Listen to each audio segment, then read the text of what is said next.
Good morning. Oh no, sorry, good afternoon. We're afternoon now, aren't we? And welcome to another Monday live stream. So this week I am going to be giving you 13 ideas for post content. I know this is something you all struggle with on a regular occasion, is basically what on earth do we put on LinkedIn? What can we post on LinkedIn? This is a professional platform. I don't know what I'm supposed to put on there. Okay, this is one of the things that really does stop people from getting active on LinkedIn, because you get a little bit worried that this is a professional platform. What am I going to? I don't really feel comfortable posting XYZ. Okay, well today I'm going to give you 13 ideas for things that you can post on LinkedIn. Okay, so again, if you're watching on YouTube, please do subscribe to my channel, like this video, and do join in the chat. If you've got any questions, just post them in the chat or ideas of your own. Excuse me.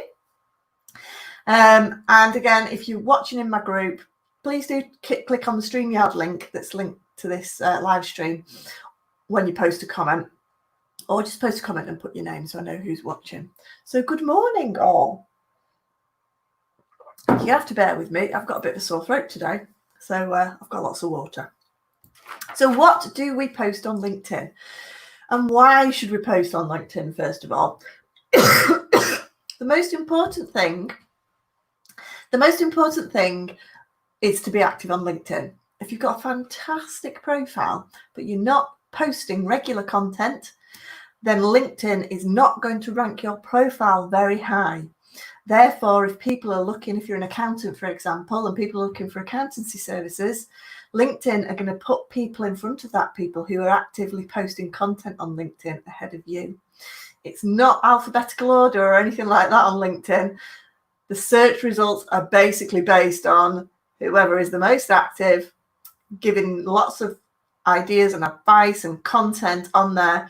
LinkedIn is going to keep putting you in front of people over and above your competition. So that's why it's really important to actively post on LinkedIn. Oh, good morning, Amanda. Thanks for saying hello. Okay, so I'm going to start at number 1. The first idea I've got. Now, LinkedIn's quite difficult at the moment because we're not quite out and about as much as we would like to be. A lot of us are stuck in our offices, or we're stuck at home in our new home offices. So people are just like, but we're not out and about, we're not going networking, we're not seeing clients, we're not doing a lot of the activity that we would normally do. Okay. However, you can still do a screenshot if you're having lots of online meetings, as long as people agree to it. Just capture everybody who's on your online meeting. So for example, if you're on a Zoom call, I regularly capture people on the screen. I give them a shout out and said, look guys, do you mind? Can I take a picture? And I'll put you on LinkedIn. And the beauty about this is you can either do it with your camera, or you can I use a snipping tool on my computer, and it just cuts it out and you can save it then as an image. But on your phone is fine because you can edit it and things like that. But a lot of people put Zoom meetings on LinkedIn, and a lot of people think, oh, it's a bit of Zoom picture fatigue. Okay, but the thing about Zoom fatigue, yes, there's a lot of people doing it, but I can guarantee that if you see, or the majority of people that see a Zoom picture with loads of pictures on it, you tend to stop and look at them in the news feed, because if you're anything like me, I'll stop and go, oh, who's in that meeting with so-and-so? Oh, those so-and-so, I recognise them. And it's been, we're all naturally a little bit curious.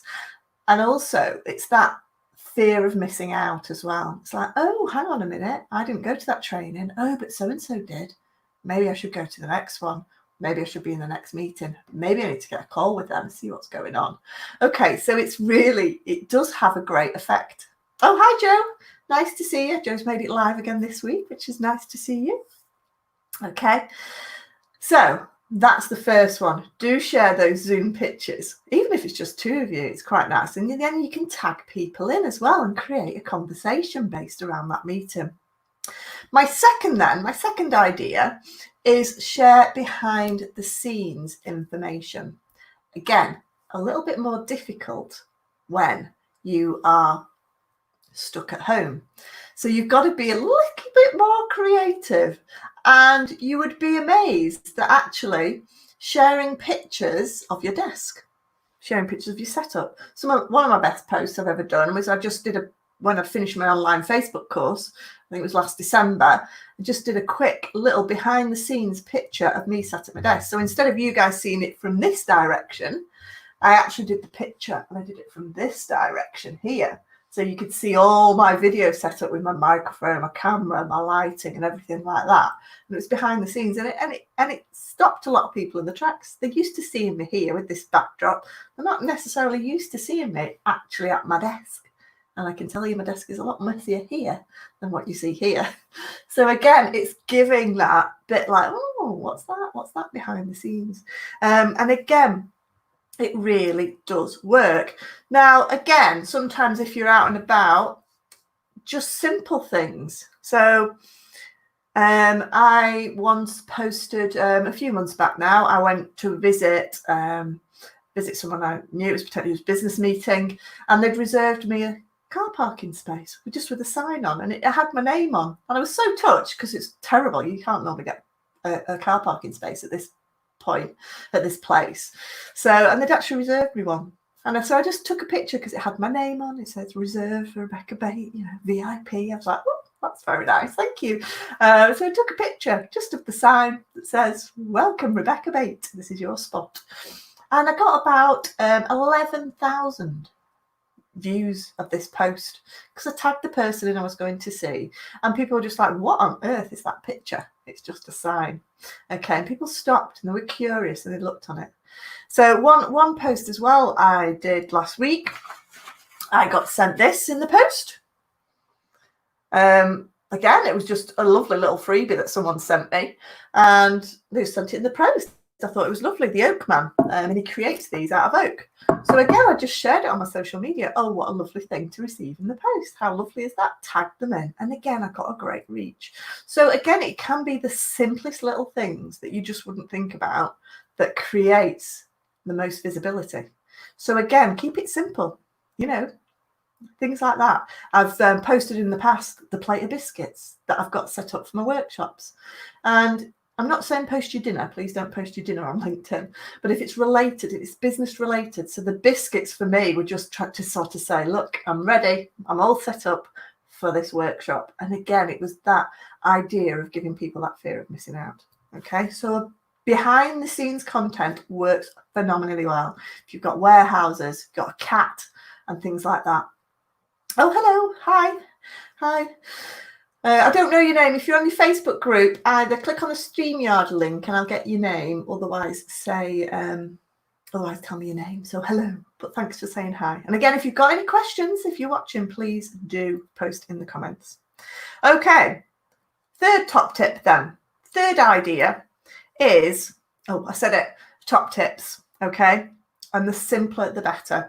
So I regularly share little tips out on LinkedIn, and they work really well. So, and it might be the simplest of little things. And the one you're probably all fed up of me hearing about is never put a link on your post on LinkedIn. And I share that on a regular basis because it massively reduces your reach. And I know it's really useful for people. And I know that the minute they stop putting links on their posts, then they will get a much higher reach for those posts. So I share these really a lot, tiny little tips, okay? And what I also share, hi, thanks for saying hello. What I also share regularly on my posts is this live stream, for example. I know we don't all do live streams. Most people don't. But I then have these live streams written up in a blog, thanks to Amanda Bate. She types these up into a blog. And from these blogs, I then extrapolate, Hazel and my team extrapolates little tips, and then we post them out as tips on our social media. Okay, so tiny little tips come out of content I've already got. And tips work phenomenally well, particularly as the audience that I'm after are wanting to improve the social media. So think about your audience and what would be useful. What little tips can you share? And I can guarantee you may think it's really basic, but a lot of your audience won't have a clue about it. Okay, so keep it really simple. The next one, number 4, tell a bit of a thought, tell a bit of a revelation maybe about your business. Tell a little story, a personal story or something like that. So one little one I posted that did really well was when I turned up to a Christmas networking event in my Christmas jumper, because it was Christmas, obviously, as you do. And unfortunately, everybody else was suited and booted. And again, I was new to this networking event. So I was really quite embarrassed. But instead, I just turned it on its head and just took it on the chin and just went, well, at least I'll be remembered. Okay. And I shared that on social media, just a little story about me making that little mistake, going, oops, never mind, that's embarrassing. And again, these personal stories do really well. So little personal stories about, how you set up your business or, something like that works really well. 5th tip then, 5th idea, thank and reward a good service. Okay, so it's not always needs to be about you and your business. Okay, if you've had a great service, then do a post on LinkedIn and give that business, that individual, a shout out and just say, I'd like to say a huge thank you to so-and-so. They've provided a fantastic service, highly recommend them if anyone else is looking for XYZ. Okay, you are then seen as a company who is, one, you're tagging the people in that you're thanking. They really appreciate. They're probably going to share it. And again, it's increasing your profile. And also by thanking those businesses, it can really provide a nice feel for the type of business that you are. And people will want to do business with people who appreciate their suppliers. Okay. Celebrate good things, celebrate birthdays, celebrate, the anniversary of when your business set up. Celebrate staff birthdays, put them on LinkedIn. So huge happy birthday to so-and-so, give them a shout out. I did a little video for my 2-year anniversary of my business last month. And again, it got a great reach and it was really well received and people really remembered it. So do that. Welcome new staff. If you've got new staff joining you, do a post saying, really happy to have so-and-so joining us. They've come from XYZ and they're going to be helping us do this. Do post to welcome and encourage your staff. People buy from people, and people, if you showcase who is in your business, it builds up that trust and it builds up that interest with your business. Okay. 7. My 7 top tips. Oh, so I just had a quick question. Are these tips just for LinkedIn? Well, these tips are not just for LinkedIn. I'm focusing it on LinkedIn because I know these ones work really well, but you can use these tips for any of your social media, if I'm being honest. Particularly work well for Twitter and Facebook. So again, you can use these tips for any social media you like, really. But these are specifically focused on LinkedIn because I know people struggle with professional posts sometimes on LinkedIn, more so than other platforms. So these are professional posts that you can put on LinkedIn, but they are relevant for other social media. Okay. So my 7th one then is, if you receive a good review, good recommendations as they are on LinkedIn, if you get a nice recommendation through, share it on LinkedIn. Providing that person has written you a recommendation, or if you're on Facebook, has written you a review, it's in the public domain. So you can then share it. Okay. Please don't share it if they've written you an email, because that's private one-to-one, or they've sent you a private message. Again, you need to get their permission. But if they've written you a recommendation on your profile, then you can share that because that is in the public domain. And again, tag them in or whatever. Okay, so the eighth idea then that we've got is polls. You can now do polls on LinkedIn. So you can just say, I'm thinking about setting up my next few workshops. Which one would you prefer, Twitter or YouTube? And get your audience to interact with it and vote which workshops they'd be more interested in, or anything to do with your business. Again, it's really good to get feedback. So do some polls that are related to your business. Ask your potential customers, your customers, questions. Because if you are doing LinkedIn in the right way, the people that you are connected with will be your potential customers, or potential partners that can help reach your potential customers. So again, as long as your LinkedIn profile is very, very targeted with your connections, then doing something like a poll or things like that, you're getting real feedback from your potential and existing customers. My ninth tip then is industry insights. So in your industry, share any insights, any new changes, any changes in legislation, share updates so that people who follow you on LinkedIn, they realize that you are an expert in your field. You're an expert in the industry, and you want to start to build yourself up as an influencer in your field. And you can do that so quickly on LinkedIn by sharing relevant industry updates and information and helping people, providing that useful information. Okay, my 10th tip then, my 10th idea is do a news update. So it might be relevant breaking news in your sector, might be relevant anything that's on the news that's related to your industry, any problems that's on the news that maybe your business can solve. So bring in the news. LinkedIn does like people talking about current affairs as well. So again, talk about these current affairs as long as it's relevant, obviously, as long as it's relevant to your business and useful. So think about sharing those sorts of things. Okay. 11. My 11th content idea is sell.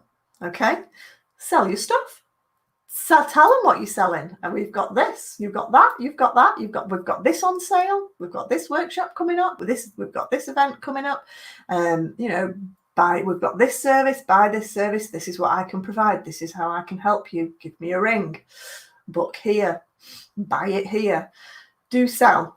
I know I always talk about don't sell, which reduce the selling. That your content should not be all about selling your products, okay? You need to be thinking about what your customers want to hear, not about what you want to sell, okay? So you do need to sell. So again, I always suggest about 20% of your posts should be about your products directly and what you've got to offer and what you've got to sell. So that is my tip number 11. Really near the end, because it's not really a priority. Your profile should be doing the selling for you if you set your profile up right. Therefore, you don't need to give a hard sell, because nobody likes a hard sell. But if you're providing a whole raft of content, engaging, useful content, then people will be ready to buy from you. So it's important to put those sales messages in there. Number 12. Okay. Number 12 is ask for help. Really, really useful one, okay, to get really good engagement as well. So it might be, we need some help with IT. Give a shout out. Anyone you recommend who does IT, Wi-Fi, whatever you need, give a shout out. Or can anybody help? I need X, Y, Z. I need more pallets, or we need to, can anyone help? We need a new company who can help us recycle. Think about things. People love to offer their opinions and help people and offer their advice. So if you do content that just gives a bit of a shout out, can you help? What do you think about this? Then do put those out there. They do generally do quite well. And, you can often solve a real problem quite easily. I did a shout out 12 months ago and said, look, I'm after some rooms around Warrington to run my workshops. can anyone help? And I got loads of responses, and it was really useful because I didn't have to then Google it and do all my research. I actually got genuine recommendations from workshop rooms that were really good. Okay, so do ask for help. Okay then, and my final tip, and again, if you've got any good tips, do write them in the chat. So my final tip is ask for feedback. These are your customers, these are your potential customers. Again, it's a golden opportunity for you guys to ask for feedback on anything, you know. So you could just have a think about, oh, we're developing these products. What have you thought of this? Did it work? How would you like to see it any better? What do you think about this? So ask for feedback of people. You know, we're thinking about developing this product. Would this help solve this problem for you? So do ask for feedback. Just put posts out there that gives people, you know, that asks their opinions and the feedback. It's really a fantastic platform to get into the heads of your potential customers if you set your profile up in the right way. Okay, so if your connections are the right connections, you have got a captive audience to ask for feedback.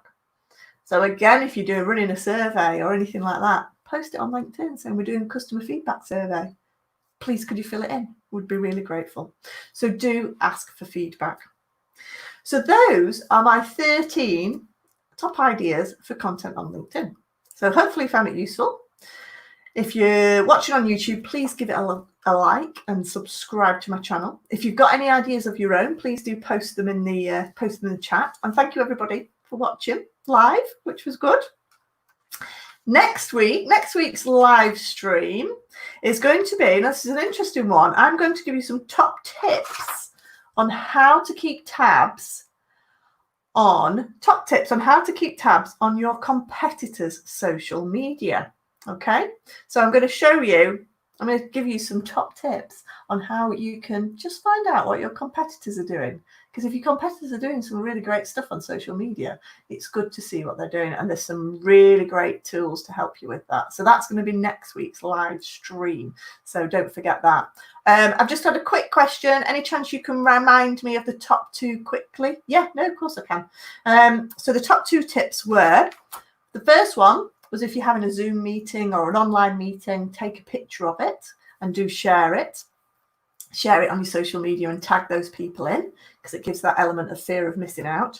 And the second one was share behind the scenes information. So if you've got, a backdrop, if you share a picture of your office, the cat, the dog, because I know we're all a bit stuck at home at the moment, or, anything behind the scenes, if you've got a warehouse, things like that. Share behind the scenes, what goes on behind the scenes in your business. So that was my second tip. So I hope that was useful. Okay, well, thank you for watching, guys, and I will see you all again next week at 12:30 to find out how we can follow what our competitors are up to. So I'll see you then. Don't forget your butties. Thanks, guys. Bye. See you later.